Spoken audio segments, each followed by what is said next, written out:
Hi guys and girls, welcome back to Watch the Time. Thanks for tuning back in, thanks for coming to see me. I'm really pleased you've done so, and I'm exceptionally pleased about to bring in this Watchdives. This is the WD 1965. Guys, I kid you not now, I know we all make some wild statements and stuff, but I don't think there's a better budget / affordable brand out there now than Watchdives. Some of the stuff they're putting out with the finishing, with the movements, materials, for the prices you can pick these watches up for, it's getting a little bit silly, to be honest. I leave the price up for this one in front of me. It's got an aluminium insert, really nice bezel, stainless steel construction, VH31 inside, sapphire crystal, an awful lot of watch, as you have seen, for not much. Crazy to me.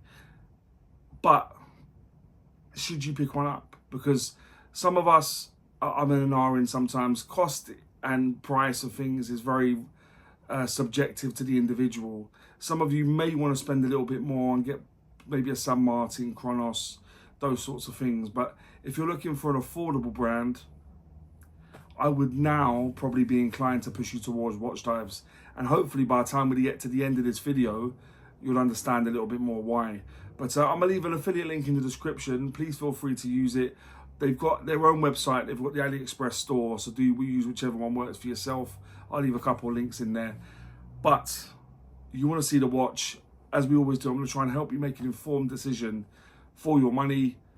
But without further ado, sit back, relax, get yourself a nice beverage, a nice brew, because it is about that time to get the camera turned around and get on with it. Alright guys, so this is the watch. Usual packaging you get from Watchdives. I've panned out just so you can get a better view. Usual sort of stuff you get: screwdriver, watch sizing tool, all the stuff you ordinarily get with them. And I did take 2 links off for it to fit my wrist, two links to screw pins as well, make it nice and easy to size out. Unfortunately not signed in terms of the warranty card, but yeah, I'm sure you won't have any problems. And that's the watch. And this is the watch. So this is the WD 1965. A few different colors to choose from, which you'll see now, so you can make an informed decision for yourself.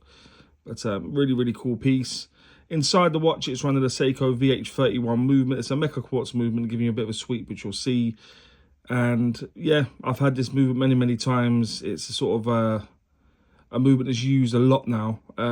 Yeah, if you like it, fantastic. If you don't, there are automatic versions of this watch, sort of homages of this watch kicking around. So, but yeah, I think there's been a bit of a clamour for this movement in this watch. So, yeah, Watchdives have scratched the itch for a lot of people, I suspect.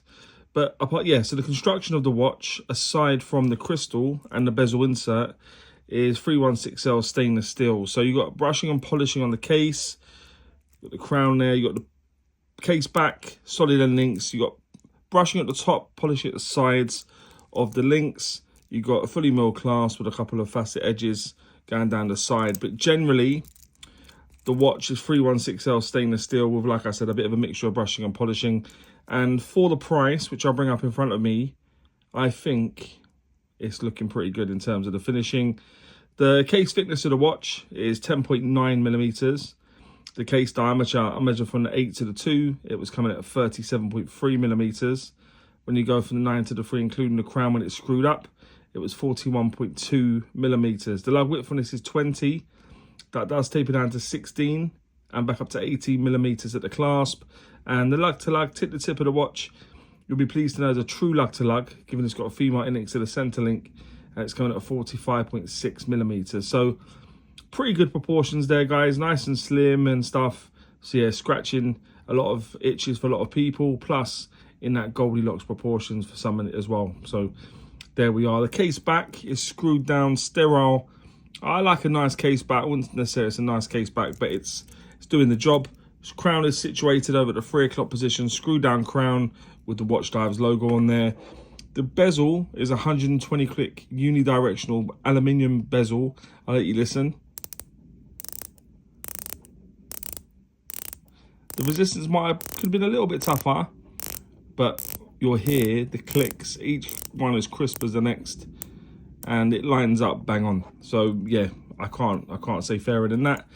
The bracelet's nice, nicely brushed, polished at the side, screw pins, as I mentioned a moment ago, fully milled clasp with the logo on there, several levels of micro adjustment, nicely milled, double safety pushers, and you want to open it or, yeah, so all that good stuff. The crystal covering the dial is a sapphire crystal, and I'm not hating the clarity on this, to be honest. I think the clarity is pretty good on this one now, pretty good, liking it a lot.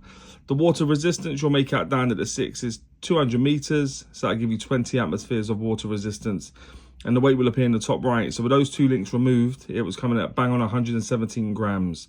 With those 2 links back in, maybe about 130. So yeah, not too bad at all. But let's have a look at the dial in a bit more detail. So the dial is really nice. You get sort of different shades of blue, giving it sort of a sunburst blue dial. You got a minute track going around the outer edge.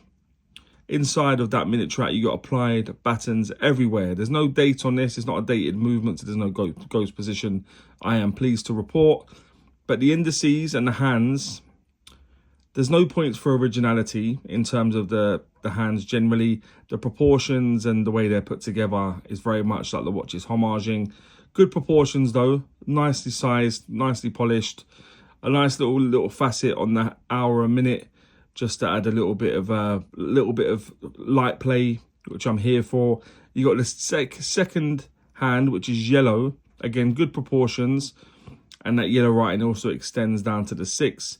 You got the Watchdives logo just below the batten at the 12. It's been printed onto the dial, not applied. Maybe an applied logo would have been befitting of the watch that looks as nice as this, but they haven't gone for it. They got diver 200M 660 feet. I'm very pleased it says diver and not divers, because watches that have divers they're certified. This isn't certified, so I'm glad that they omitted to do that, given it wouldn't have been true. It wouldn't have been the truth what they were saying.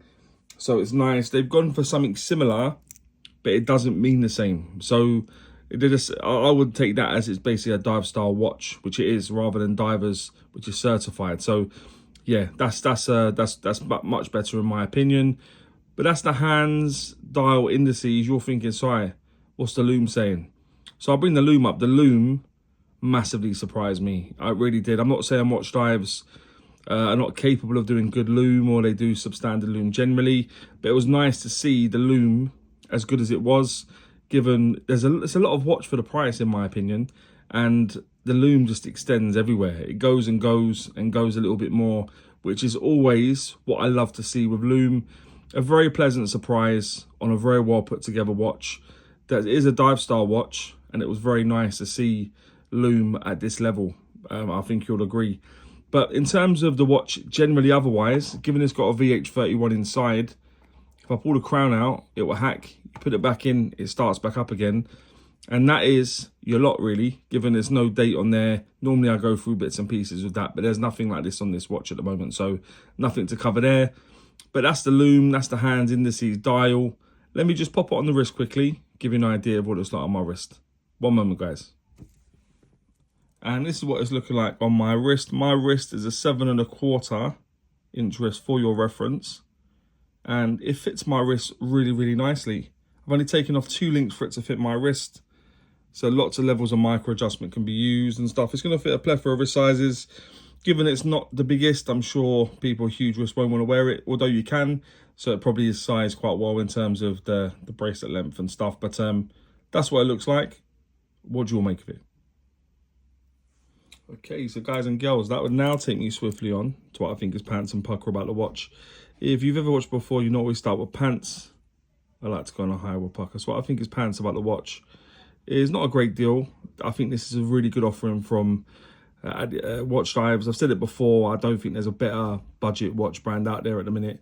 The only thing I'm going to say is the clasp. So you put the clasp in and it doesn't always like catch.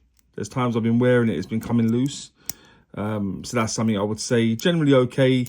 But the clasp, yeah, like that, that's what's been happening at times when, yeah. So the clasp is what I'd say for pants. What I think we'll say is pucker considerably more, because I think this is a really, really nice offering. One second, let me just wipe the dial, guys. Sorry about that. So yeah, I think it's a really nice offering. The first thing I'm going to start off with is the sapphire crystal. I love a bit of sapphire crystal on my watch. I've made I've not tried hiding that ever. I love a bit of sapphire crystal. The dial, the blue sunburst dial on this is really beautiful. Like the different shades of blue. It almost looks in some light a sort of a bit pearlescent. The way it plays with the light and the way it looks, really nice. The hands and indices, like I said, no points for originality generally, but I think they've been executed nice, good proportions, well polished, yeah, nicely sized. The Lume is fantastic. I think for a watch at the price this is, yeah, I'll take the Lume on this all day long. The bezel, like I said, no bounce, no back play, lines up bang on. Might not look like it at different angles, but it does. 120 clicks, each click as crisp as the other. Really nice. The finishing, excuse my sticky fingers, it's really hot here today, guys, but so it will leave some fingerprint marks. But generally the finishing on this watch is very, very good for the price. The general look of the watch, again, I'm not saying it's an original design, but I think it looks very nice. And that would take me on to something that I've mentioned a lot in this review, and that is the price. And I will bring the price up again in front of me. I think it's a lot of watch for the price, if not in size, but in the way it's put together, most certainly. So they're the things I'm going to say for Pukka is the sapphire crystal, dial, hands and indices, lume, bezel, finishing, general look, and the price of the watch. And that'll take me on to, would I recommend this watch? And I said in the intro, I love their watches nowadays. Their watches, in terms of budget watches, I don't think it gets much better at the moment than Watchdives, to be honest. I think they're just doing crazy, crazy good stuff. And with that being said, it's going to be very, very difficult to say anything else, but 100%, I would have to say pick one of these up. Very, very good. If you get one in the sale, even better. But yeah, outstanding. But guys and girls, as ever, please let me know what you think about this watch, and maybe any other watches you may want to see on the channel. And as always say, don't forget to like, comment, subscribe, and always watch the time. Take care, guys. All the very best.